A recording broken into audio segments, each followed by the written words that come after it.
Minahan. Welcome to Talk Cosmos, the show where Sue Minahan and her panel of guests bring you insightful conversations to awaken consciousness for soul growth. Come journey with us through astrology's energetic cycles and get ready to understand your path in the cosmic roots of the stars.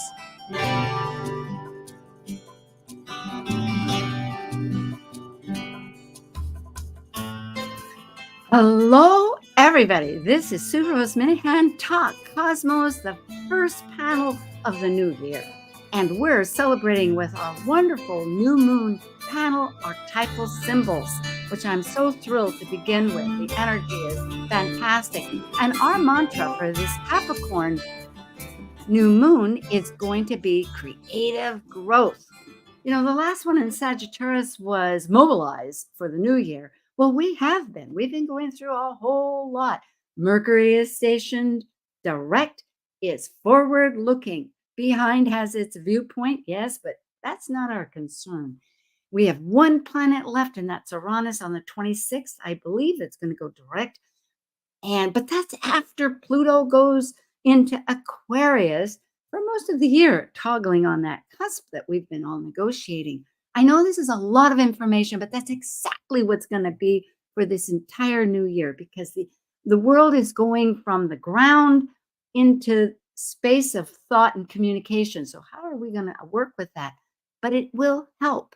We are creative growth, and we have everything with this Capricorn new moon that loves grounding our ideas, step by step, of us climbing from the watery worlds that Saturn is working with, because Saturn's in Pisces. We want to remember the whole cosmos, to get to that mountaintop of that lofty goal that we can look and see and mobilize using those dreams that we're feeling about. Well, this is a little longer and inspired because, hey, let's get inspired.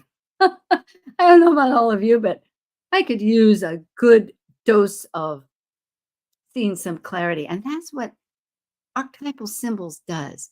We do symbolic metaphors through many different categories to really get an idea, because Capricorn represents mastery.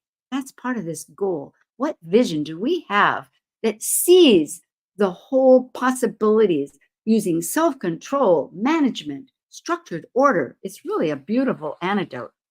Okay, that's enough, because we need our panel, and we are now ready for Archetypal Symbols. Synthesizing the new moon consciousness through archetypal Sabian symbols, numerology, lunar mansions, tarot, and astrology, all together illuminating a new moon vision story. This is your Archetypal Symbols panel. I'm Sue Minahan, collaborating with guests weekly since 2018. I'm an evolutionary astrologer, consultant, workshop facilitator, and lecture speaker. I'm a Dwarf Planet University graduate, charter member of Kepler Astrology Toastmaster Club. I have an AA degree and a fine arts music degree in jazz. I'm a certified color energy life coach, a writer, artist, musician, and ardent mythologist, a student of esoteric philosophies and life. I'm Elizabeth Liz Machette, a professional astrologer, intuitive, numerologist, and tarot reader. I'm a certified sacred healing counselor, providing nurturing, in-depth consultations for individuals and couples. I'm an author, blogger, speaker, and international Reiki master and teacher. I create safe space in which to explore the deeper patterns of your life, to clarify your current circumstances and help you find your best path forward. And I'm Justin Crocodilzi, an archetypal Jyotish astrologer, yoga and meditation teacher, and author. I combine both Western ancient astrology and modern psychological astrology with Eastern Vedic astrology, and I specialize in predictive, electoral, and karmic astrology for individuals and couples. I also do in-depth astrological research into arcane astrological concepts, focusing on the mystical, occult side of astrology. Eleanor Roosevelt once said, "Yesterday is history, tomorrow is a mystery, and today is a gift." And that's why it's called the present. Aha, there we are. Hello, Justin. Hello, Liz. Hello to Hey. both of you. I'm so grateful. And I want to preface just immediately because, and I want to say two things, of course, Gemini, here I go. But one is thank you, Liz and Justin, both teammates here. And I call us teammates. In fact, that's going to be part of my new agenda. Teammates, not just members, teammates. I like that. Really provide strong data to compile this whole program that we have. Which brings me to the second subject. Yes, Mercury is going forward, but the moon has taken center stage because it's out of bounds. And I think with our studies that I've been taking along with Liz from Karen Wenderland, who's, for those folks in the Northwest, know that the moon has a period of a cycle where 10 years at a time, it likes to either be out of bounds or it doesn't. Well, we're in this cycle for probably the next 8 years where it's going to jump out of bounds. And when it comes to emotion and past, everything that the moon represents, that can put us in a tailspin. So I kind of look at it like, well, I guess we're chartering some emotional waters here. At any rate, that's all I wanted to say. And I just want to say one quick thing for our audience today. Today is Liz Machette's birthday. Ooh, happy birthday to you. Happy birthday to you. There. That's from Nathan, our wonderful soundboard champion chariot person who carries us forth. Thank you. Thank you, and Happy New Year to everybody. And this new moon is a great time to work on your resolutions and wishes and desires. Yeah. And that is exactly where we'll begin. If we could have our slides come up. And just to mention, everybody, remember, oh, I didn't make those black. I thought I did. Rats. Well, at any rate, Liz Machette is a lightpath.com and Justin Crockett Elsie is his name.com. And of course, you can find me at Talk Cosmos. Well, what is Archetypal Symbols panel? We synthesize and we illuminate the new moon consciousness, and we use various metaphysical symbols and their systems. It's metaphors. And the purpose is exactly going back to what Justin indicated, that we want to envision the intention and refocus the new moon into a visionary story. We have this opportunity every month. Today is the 7th, and our new moon will be on the 11th. And this picture is Helios, the sun god. It's personified. It's from the Britain. It's going to be with us. Carries the sun across the sky. And Justin was researching, because I will add now that he's with East West Books. Again, for those Northwest people, the East West Books now has a brick and mortar store in Edmonton. So check it out. And he and Denny Luna and Neil are part of an intuitive new moon. So you can get this new moon energy from various focuses. And it's called the wolf moon.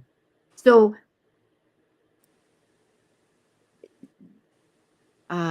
there'll be 2 of them this year, actually.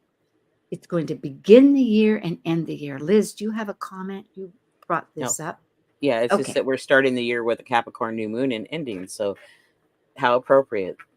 Yes, indeed. We get to bottle all this moon energy into a container. I think Cancer likes a container. And of course, Capricorn enjoys putting out a container. So there we have a little happiness. Despite everything. So what does it represent, this renewal? It happens to be 20 degrees and 44 minutes in Capricorn. It's happening on the 11th of January. And for the East Coast time, you can figure it out to be exact. It's at 6 a.m. That's 57 minutes and 12 seconds. And all of these wonderful attributes. It's mastery, accountable, responsible, ambitious, disciplined. It's traditional, it's grounded, it's practical, if I didn't say that. Justin, do you have something that you Nope. Okay. So it's cardinal, meaning we think of things as solid without moving, and it's a big misnomer. It's a cardinal sign. It wants to move. It wants think of it like sailing. I think Saturn in Pisces is so appropriate because if you're on a ship, you use the winds. And what you're constantly doing is navigating and augmenting those winds to keep sailing. It's only when you don't have a wind that you're stationary, which is not a happy situation for sailors. So rather than stick to a judgment as the end of all ends, just use it to gauge and go forward with. It wants motion. Numerology. Please, Liz. So for the year 2024, it equals an 8. 8 corresponds to the planet Saturn, and 8 on its side is the infinity symbol. It represents power, success, reward, and balance of material and spiritual. Very powerful. I just love the number 8 in many, many ways. I love all the numbers. It's hard to know, like, what's your favorite? But when you think of balance of material and spiritual, that just corresponds so much for me for Gemini because of the twins, where one is mortal and one is immortal, just again and again in mythology. Justin, do you have a comment? Yeah, and if I might say, so when we're looking at the 9 numbers, the 8 is the second to last number, right, before we come into a 9 year. And 8 year is about manifestation. 8 is the number of money in Chinese astrology. So hence why on here we have it towards success, reward. This is a year to manifest things. And if you're in a personal year of 8 in your numerology, that's a year to manifest and manifest in what you're, been working on for the past 7 years. Oh, I love this. I am an 8. I mean, you have many, many numbers, but generally I am an 8 number. And that's my whole goal this year is to get Talk Cosmos to a growth factor to benefit all the parts that it encompasses. So there's my New Year's resolution. Thank you, Justin. Well, we have a little more. That's the year. And now we have the new moon, which is 20 degrees. So that's 2 and 0. You add it together. So actually we have a 2 and we have a 0. 0 is like infinity, all embracing. But 2 is polarity. It's self and other. It's the balance, which is, unless you're a teeter-totter, it's not exactly always level. It kind of goes back and forth, but yin and yang, there's different ways of interpreting it, whether it's male and female, but it's partnership, is that relationship. Yes? Any more comments? No, go to the next one, please. All right. So we have always the tarot, and the major arcana is the number 15, which is the devil. Did I put that down? Why doesn't it say that? It's not showing that color. And spelled backwards is lived. Yeah, I love this. It's like the light is shining on it, so bright. Well, boo. Anyway, there you can see the graphic, and this is just one symbol. Go ahead, Liz. The devil card corresponds to the sign of Capricorn, and we have responsibility in what we dedicate ourselves, and it can be also what we tie ourselves down to, and we can take on too much. Justin, you want to finish? It's so true. Yeah. I might. So, yeah. So if we're looking at, if you're getting a tarot reading, you might think about this. This is about responsibility, as Liz was saying. And then also how we heal with this card is releasing limiting beliefs, letting go of attachments, and really looking at, that shadow self. You to liberate yourselves from those chains, imposed or not imposed, as we had said, because it's so capable to administrate and has such a sense of responsibility. It's so easy to go overboard, and others see that and make demands on you. It's just incredible. I've heard this from really a number of astounding Capricorn persons that say that one of the things is they have to say no and let others take their own accountability. Even Ho'oponopono says that's really the end, which is a Hawaiian mantra of healing, says that our ultimate healing is taking personal accountability for everything, which I believe 1,000%.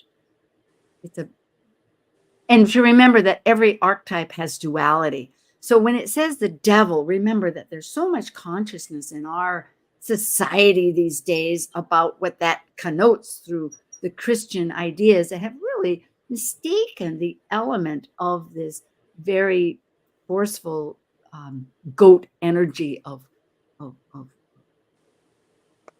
nature embodying the necessities. Okay, am I speaking too much, or shall we continue? We're running a little bit behind here. We need to Okay. a little faster. Well, you've added the minor arcana just to say to people that there's 3, the pentacles, 2, 3, and 4 represent this energy in Capricorn. So as you can see, for those that are reading it, but for our podcast, they don't. But this is the archetype of Capricorn, the earth material world. So 2 is the Lord of balance with Jupiter. 3 is the pentacles, Mars, the action of material works. And 4 of pentacles is the sun, which is the Lord of material power, how we grow our abundance, release those limitations that we've perhaps imposed.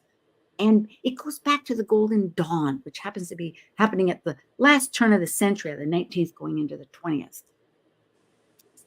So here we have in the chakras, small constellation of stars, the moon as it orbits through, and it means through, orbiting through the orbiting Earth, and their lunar mansions known in English. So I'll always let you both comment, but Justin? Yeah, so I feel like I need to explain this because we don't usually put what the moon is in sign and degrees in the sidereal world, but we did this time, but so I need to explain this a little bit. In the tropical system, the moon is in Capricorn at 20.44 degrees.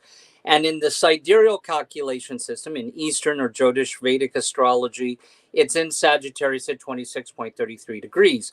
However, that doesn't mean there's any dichotomy or opposition here. Actually, this degree in Sagittarius in the sidereal or Eastern system is the same or similar energy as the Capricorn moon in the tropical system. So they're both correct. And in this particular situation, the moon is in a constellation in the sky, or what we call on the nakshatra.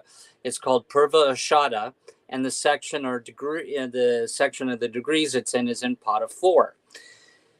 And the energy of this constellation really kind of again speaks to that Capricornian energy. There's semblance with this degree in Sag is similar to the one in Capricorn, which is about strength and connection. And it's, we think about Capricorn as the material world and strength and power, and it's the invisible one. And because Venus is the ruling planet of this constellation or nakshatra, Venus stands out, and we talk about the beauty. And so the key theme here is beauty and philosophical beliefs and interaction in one's relationships. And we've already seen a little bit in the numerology with relationships. The ruling deity is Apav, which is the god of water. The symbol is an elephant tusk. And as above is the strength, and as below is connection. And so we're going to see this play out today when we look at the Sabian symbols. We're going to see these key themes come out in the Sabian symbols, all about strength, connection, and relationships. Thank you, Justin. This is it always is a very powerful backdrop, a support system throughout it. And I think we have been doing degrees, if I might say, but however, this is one of the first times where it switched signs. And so that might be part of it, because I tend not to put the degrees so it's not confusing to others, that they don't get the Eastern and sidereal and the tropical. I know, but I love the fact that it augments, if I might just share, the beauty and philosophical beliefs. Sagittarius is all about belief systems. Yep. And I think too, part of this process is the whole business, whether we look at Pisces with and both rather than either or. We've been working with such choice systems where one wins and one loses, and we're going into a whole energy system, more increasingly where it's inclusive, whether it's Aquarius, however we want to look at it. So I really appreciate you doing this and bridging. It's a bridge. That's what we're looking for. So I wrote down these notes so that I know you guys will follow onward. Thank you. Sabian symbols. This is very valuable.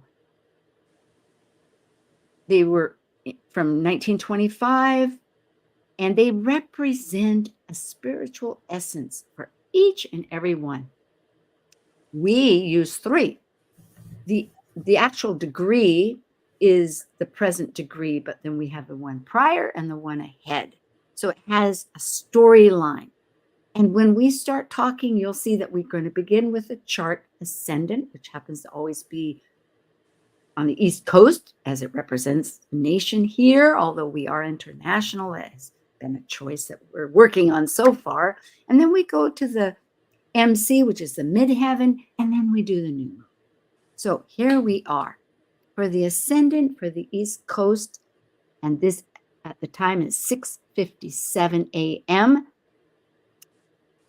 It's at 11 degrees 47 Capricorn. So the chart ruler new moon is going to be ruled by Saturn.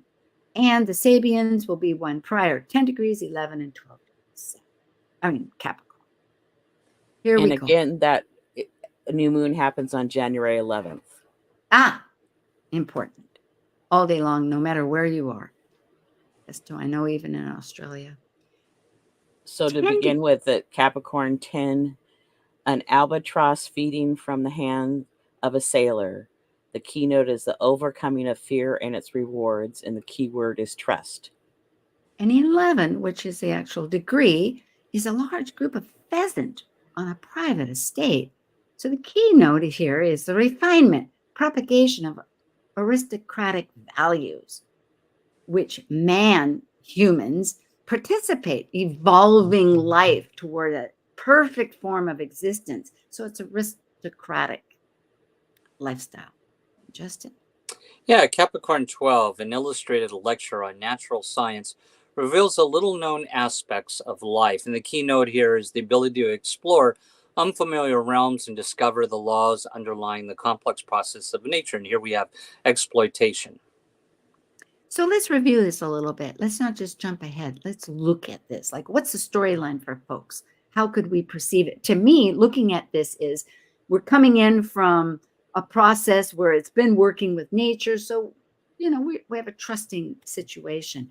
And then as things work on this whole give and take process, we begin to get more haves and have-nots. So it's a little bit of the aristocrats. And then where we're heading towards is like an unknown factor. Amazingly, this is like natural science is evolving into telling us more about things, and it's more complicated. So this exploitation, I think I need a little bit of elaboration from both of you.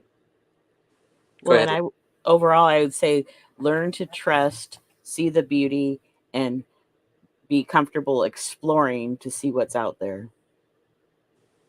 Sounds good. And we got to remember this is about Capricorn, where we're talking about the material. It's an earth sign, and it's about resources and how we looked earlier, the tarot, it's about the Lord of love, of materiality, and how we handle that. And I think both of these three really speak to how we handle the material world. First of all, Capricorn, the shadow part of that is fear. So we're learning to trust as we live in this world of struggle with, and how we, try to accumulate material resources. And then of course, how we, what we're learning to value as far as those material resources, what's most valuable. And then lastly is how we use those material resources. Do we exploit the system, or are we balanced in how we deal with our Capricorn material world? Thank you. This really relates back to the Nakshatra. When you say beliefs, valuing, like we're trying to work it through, and the fact that ideally in this, do we have the chart yet? Maybe, that was the chart. Yeah, looking at the chart, and we're going ahead here, is the fact that the new moon is right in the first house. It's near the ascendant. So it's one package deal of how we're operating. Got it. I appreciate it. So we're looking at the midheaven now, which is that social realm that we're implementing our desires and goals in some fashion. Might be your career, might not be, but it's that interest. And it's in Scorpio. It's early Scorpio, 5 degrees and 2 minutes. And the co-rulers, just to remind folks, is both Pluto and Mars. And the Sabian symbols are going to be 4, 5, 6 of Scorpio. So Scorpio 4, I'll start off here, then we'll go to Liz. A youth carries a lit candle in a devotional ritual where the educative power of ceremonies impress the greater images of culture for the participants that are there. So it's about the power of symbols. Oh, I love this one. Liz, go ahead. A massive rocky shore resists the pounding of the sea. The inertia of all institutionalized procedures, stability. And Scorpio 6 degrees is the gold rush tears men away from their native soil. And the keynote is the passionate search for new values, which at any level promise a more abundant life. And the keyword is avidity. So a review of this again is, however, we're looking at exploring these values and beliefs and what's beautiful, we're doing a symbolic search, which is so scorpionic. Again, it's all Scorpio, realizing and remembering that which goes underneath to find what's revealed. And we're finding some pattern, you could say, with stability. Maybe that's one way.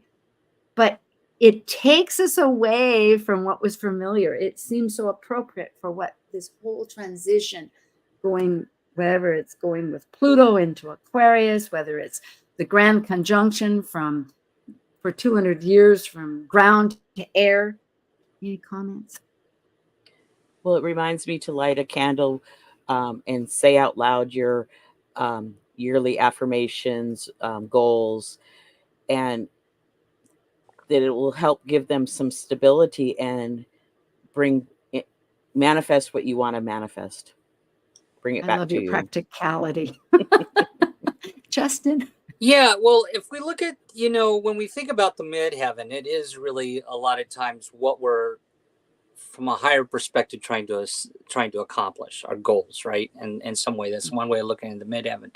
And I like how this really brings in the concept of beliefs here, because it is right there with that ninth house and that. So, the power of symbols is about how we look at our goals and how our beliefs are around our goals, and then how we're also trying to find stability in this chaotic world that we live in. And then ultimately what that midheaven is trying to do is trying to continue to grow and reach outward, and that just for the audience, avidity means actually kind of like an enthusiastic way to going about things. So we see this, how we're all like having this passionate and enthusiastic way in how we are evaluating our values and trying to bring abundance in our life. And it always goes back to that Capricorn, how we use our material resources and world.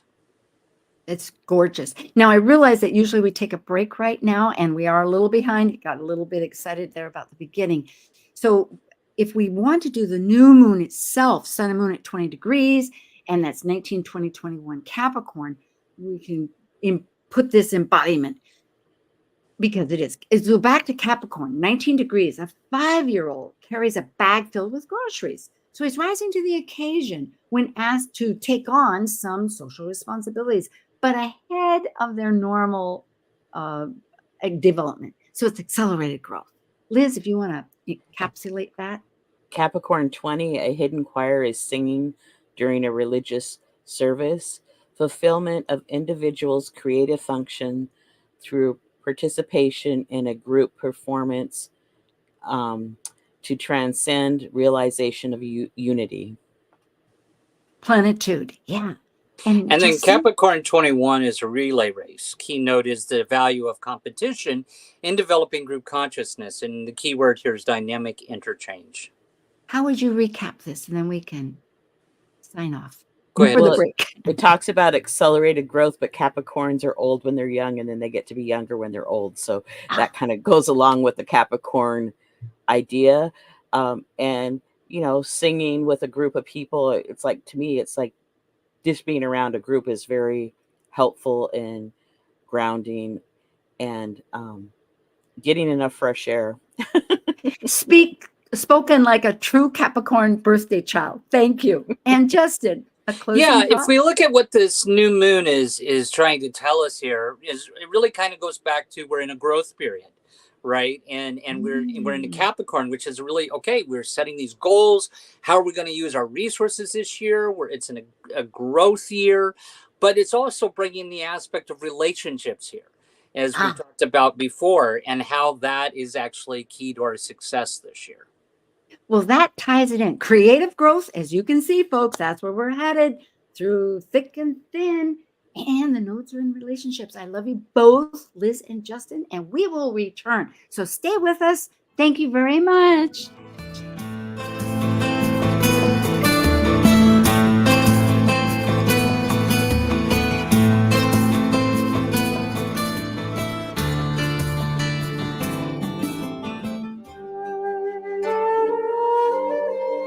While we take a break from this week's edition of Talk Cosmos, let's take a look at this cycle's archetype.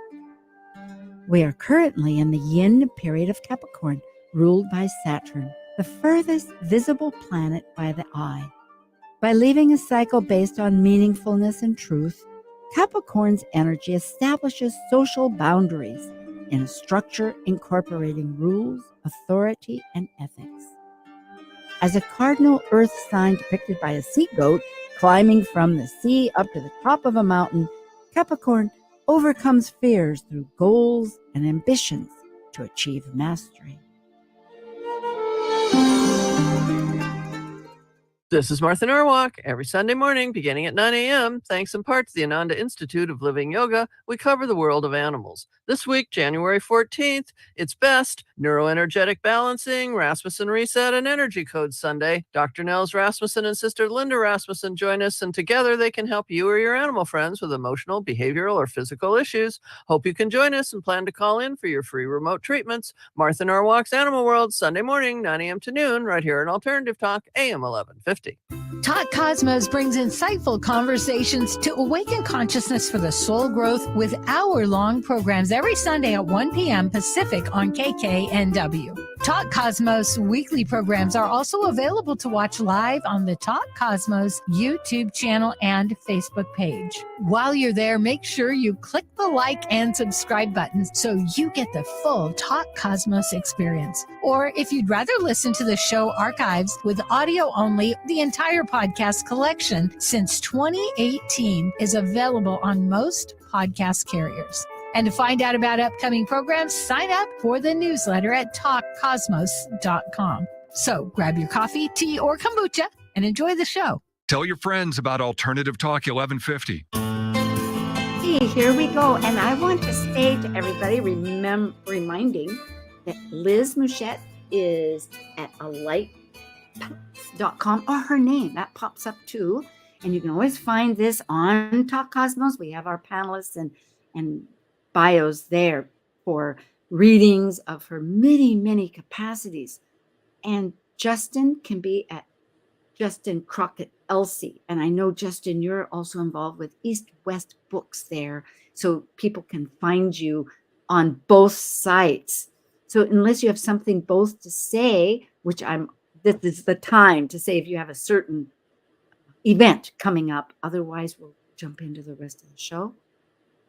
Do you have a... Go ahead, Liz. I'm doing consultations and private tutoring and updating my website. So that's what I'm working on right now. Good. Thanks. And Justin, thank you, Liz. And happy birthday. Just really individual consultations for this new year, actually. Okay. So. And writing your book and whatnot. It will... Very good. And with... Okay, so let's see what we have here. 20 degrees, 44 minutes of Capricorn is the new moon. And the time zones, it's going to be on January 11th. And in England, at the Greenwich, it's 11:57 a.m. So catch your times there. The observations are that, as we said, the moon is out of bounds. And Mars is also out of bounds and will be so ahead from Mercury is right at the galactic center. As Liz said, the cosmic mind, 27 degrees Sagittarius. It's left a locomotive to a bowl shape, but Venus is the head, which is very powerful to remember that it goes along with the nakshatra. Venus is all about our desires that we feel and our values, our resources, our talents, our partnerships. And Jupiter and Venus happen to be in mutual reception. Jupiter in Taurus and Venus in Sagittarius. They're having a great conversation, expanding these values and this beauty and this finding truth in their own fashion.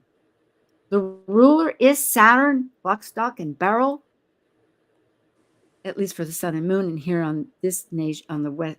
Anyway, and Pluto is finishing for this period of time in the anaretic degree of 29 degrees. And as Liz says, a breakthrough energy and bringing forth what's hidden to the surface. Shall we go on to comments? Okay. We look first at what's activating and the driven energy. Thought of as our squares, our oppositions, because it's our mojo. It's how are we activating these things? The universe loves action.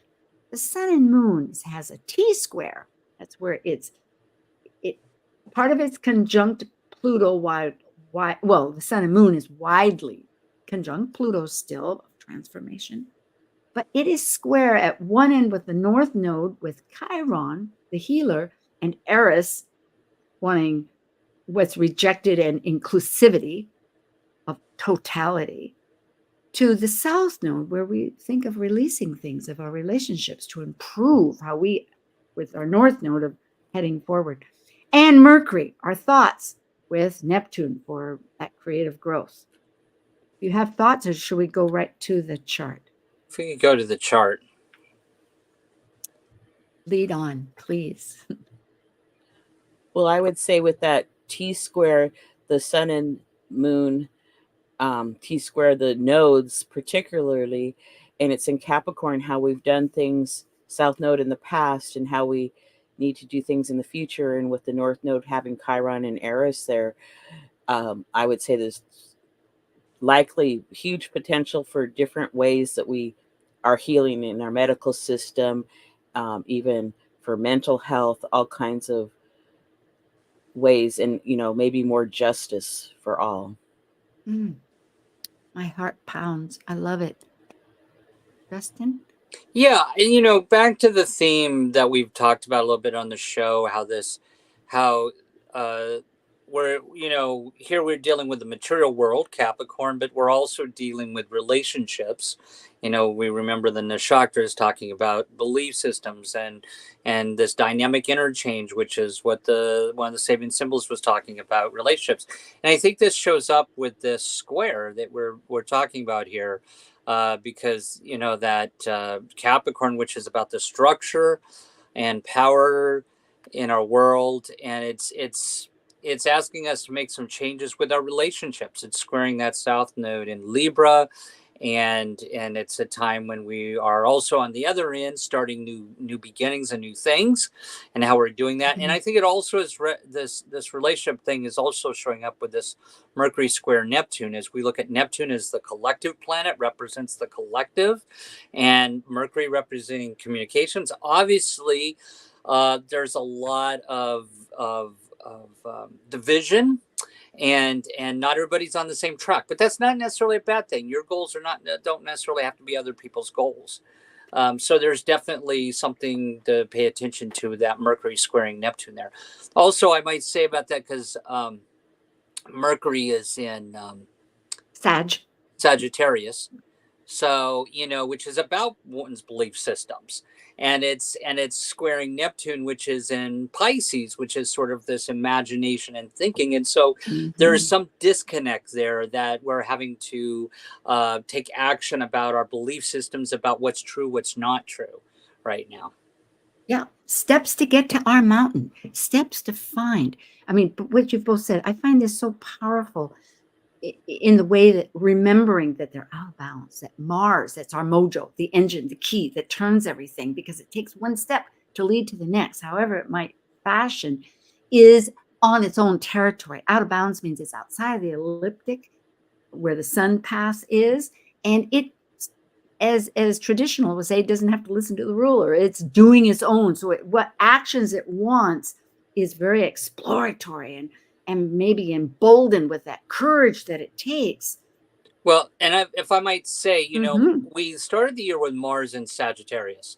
So when Mars is in Sagittarius, it's about exploration, taking action, and expanding and growth, and setting our visions and goals, because Sagittarius rules visions and goals and beliefs. Now that Mars has moved into Capricorn, now it's time to take that energy and to build something with our goals. Yes. Mars in Capricorn's about, now we've got our goals, but now we need to bring some stability instead of trying to go over here and be scattered. We need to now stay there and start building some structure around those goals.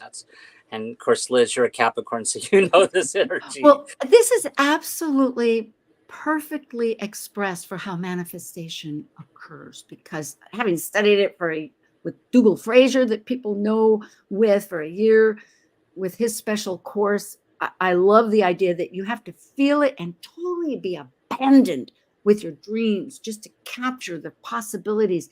But then it requires connecting to that feeling and making a small step, something that gets the process going. We can get so overwhelmed by the big picture, but then narrowing back, which is very Capricornian, and taking the step. So this new moon is a perfect time for rooting. I know you mentioned that, Liz, about rooting everything. So we're in process, and I really am glad to hear this expanded conversation about it. Well, and I want to make another comment that squares are about change, like Justin had said, but they're also about adjustments. And then that Mercury square Neptune, I think that maybe we need to share our dreams perhaps with others, because they might be more similar than we really think. So there's some communication perhaps would be very useful and helpful, or find out how close they are to each other.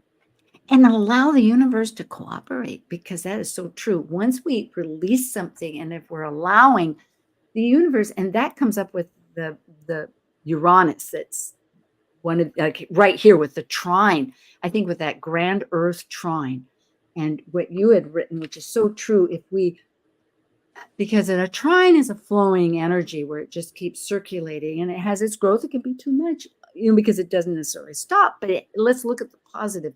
When you have the sun and the moon, which is our ego and our emotions and our past and our present, working together with the Uranus, it's the unexpected, and allowing the universe to come up with something that perhaps is better than what we imagine. I know I had a dream where one side was being really trapped in and wanting to break free from, which is those choices, right? Choosing to release some of the limitations I had imposed. And the next part of my dream, which was, you wake up and go to sleep, which was very recent, was like grander than you could even imagine. Like, in other words, there's So it was like, oh my goodness, and then reading this is like, let Uranus do its job, because it's trining Juno, that has everything to do about our partnerships and our relationships. So the sun and moon is within 2-degree orb of the Saturn-Pluto conjunction on January 12th of 2020. So perhaps something that you were planning then moves forward now, or you might just totally release it. And then the grand trine of Earth, to me, that feels very grounding. Yes. Go ahead. And back to Mars and Jupiter. Justin, did you want to speak? Yeah, I wanted to say something about the Earth grand. I agree with what Liz was saying about the Saturn-Pluto conjunction back in 2020, and how this new moon being 2 degrees over that is now some change in the phase or in the cycle of whatever that project or thing was. It definitely some change in the cycle. And when we're talking about, again, relationships, for the audience here, Juno, which is an asteroid, Juno was the wife of Jupiter and relates to, in the chart, how we see marriage or relationship. And this Earth grand trine with the sun and moon trining Uranus, that planet of rebellion, revolution, and change, trining Juno here. This again gets back to power, energy, resources, relationship here. Power in relationship, how we're using our resource relationship. So it could play out many ways. We make some changes in some power structures in our relationships. We may actually build new relationships for new beginnings, new projects. And so that's a powerful Earth Grand trine there with relationships and materiality. That's very supportive of our theme, which is creative growth. It's all these multitudes, and Mars, our mojo, the action-oriented energy of causes, what is encourages us to move forward, is in a flowing, energetic relationship with Jupiter, the planet of expansion. Yeah. Right between it is Saturn. And I like how you've got, we've got this Mars trining Jupiter. So just for the audience knowledge, triangulation or trine means an easy flow of energy between it for either positive or negative. It's not a plus or a negative. It just means it's very neutral. All aspects are neutral in a way. And so this just means that we've got the mojo, the energy, the action in Mars and Capricorn in order to grow our material abundance or whatever we want to accomplish or build right now. Mars is supporting that. Right. And with Saturn connected to both 60 degrees, which is a sextile, right in between, saying, giving a counseling, you could say, like with our Astrojam that we have 4 times a month, which you're part of, Justin, and that just, it's like Astro Theater, but where the planets talk to each other. Mars is talking to Saturn saying, oh, you've got this goal. Okay, we'll activate it this way. Jupiter, how can we expand or limit? It's a negotiator between them. It's real movement. And we might say that Saturn in Pisces is really about, because Pisces rules dreams and imagination. This is really the time to say, okay, we need, and with Saturn in Pisces about bringing some discipline to that. Now it's time to make our dreams reality now. And Capricorn, Jupiter and Mars are there to help us bring those dreams into reality. And this new moon has a nice combination of squares, changes, and adjustments with the trines and sextiles of the planets cooperating with each other. So it has a real nice mix to balance that all out. Well, it's nothing like starting off with hopes and assistance, supportive assistance, either through the multitudes. When we think of Uranus and Saturn, well, Uranus as itself, and which it will be guiding, and Saturn in Pisces from the universe, from greater forces that, we set it up and we're receiving it. So Liz activating this up, yeah, and I'll just preface it that to give Liz some credit here, that she noticed that there is, with the upcoming eclipse and the past eclipse of the solar eclipse, that's a new moon eclipse for those that need to have that clarified. I'm not talking about lunar, they come in pairs, but this is a solar eclipse when it's a new moon and it's right next to the nodes and it is an eclipse, that this new moon is smack dab in middle. Okay, Liz. So we're activating some past eclipse energy from October of 23. This new moon in Capricorn is midway between the solar eclipses on October 14th of 2023 and the next solar eclipse on April 8th, 2024. The themes from October were the stocks fell, banks had a good third quarter, and the Israel-Hamas war broke out or was engaged. And so sometimes those themes, so it's possible around the week of the 11th that some of those themes will come to the surface. And not good or bad, just to go back to what Justin had brought up, to integrate that aspects don't have a judgment or morality. They're just saying these are themes. It could improve, it could change in some ways, but it's recurring. Go ahead. And then Jupiter stationed direct on December 30th of 2023 at 5 degrees Taurus, the same degree of the lunar eclipse on October 28th, 2023. And Jupiter remains on that 5 degrees of Taurus until January 15th. So it's really activating that 5 degrees of Taurus energy. So it'll be interesting to see, how that brings things forward. And it's just activating the past eclipse energy. So I brought them both to our attention. Yeah, and we want to talk about it. And Justin, I was going to point out. But I was going to say about Venus. That's what I wanted to say. Yeah, but I wanted to point out something about this degree of Jupiter that Liz is talking about, because it stays on that 5 degrees. And when we look at the Sabian symbols, the archetypal symbol for this is discarding the past. Discarding the past.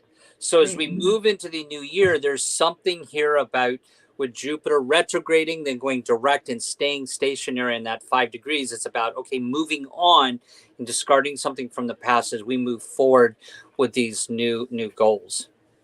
Beautiful. And thank you for that. What I was bringing up, the idea also on that lunar eclipse, folks, on that Jupiter, as Justin's just brought up about the 5 degrees Taurus energy, is that it's ruled by Venus. Going back to this new moon's nakshatra, which is a ruling planet of Venus, and also in the shape of the bowl chart. Thank you. Is a bowl. So it's all these are subtle emphasis to give value or some kind of importance to saying we are really working through this whole process. And if I might say, when I think of the 2 out-of-bound planets, the moon and Mars, the moon cuts. Mars cuts. It breaks away, right?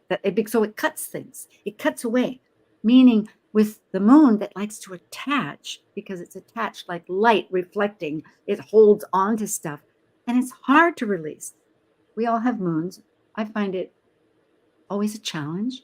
And very relieving when I can make that choice to let go. And it's sometimes excruciatingly hard. And we probably should explain what out of bounds means. And Liz is really great for the audience. And Liz is really great at explaining this, what out of bounds means. Well, the planet doesn't act in its normal way. It can be genius, or it could be just totally out of control. Yeah. But it's on its own path. And we need that sometimes. It can be difficult, but essentially it's like that homeopathic antidote that the universe is offering to guide us through in some fashion. Sometimes we need a kick. Like not every baby bird wants to get out of the nest. But then sometimes there's also going to be an instability there as well with that. So absolutely. There has to be some balance. It's not easy peasy, and the universe, depending on how we look at it, isn't always easy peasy. I understood. Yeah, right. I'm just saying that it's a process. For those people that haven't signed up for the newsletter, please do. We keep you in touch, and we're going to have a campaign about that coming on. And remember that we are YouTube and podcasts. And again, this is for those folks that maybe are looking at it, what's recent about different opportunities. If we could have our pictures big, good. I love looking at you both before we end. This is one of my New Year resolutions, is to have time just to connect. We only have 2 minutes, but we'll take it. Well, and new moons are good to work on your vision board and goals, and of course the new year we came in with that, and we have now and then next month, since it's Chinese New Year and a new moon on February 9th, you still have time to work on it. And then we have astrological New Year in March. So you have plenty of time to work on your vision board and goals for the year. Resolutions, if you like. No pressure. And then I would say that the other key theme here is relationships. We still have that South Node going through Libra right now. So everybody's evaluating some relationship in their life. So that's whether it's a relationship with these goals that Liz is talking about, or a relationship with somebody else. That's another key pillar to the theme going on. And I find mine is with time. It's so fascinating. I appreciate you both bringing it up, because I have many relationships. I've just had a nodal return, but it's with time. When I think of that Capricorn, it's time. And time's up. You only have so much time. Use it. So I intended to use it with both of you. And I thank our audience. We're going to spend more time with you also, figuring out ways to connect. Blessings to all. Thank you, Justin. Thank you, Liz. And happy birthday. Thank you for joining an insightful conversation on Talk Cosmos, the show where Sue Rose Minahan and her panel of guests awaken consciousness by connecting soul growth patterns with astrology's energetic cycles. Be sure to tune in next Sunday, 1 p.m. Pacific Time, to continue your journey through the roots of the cosmic pathway.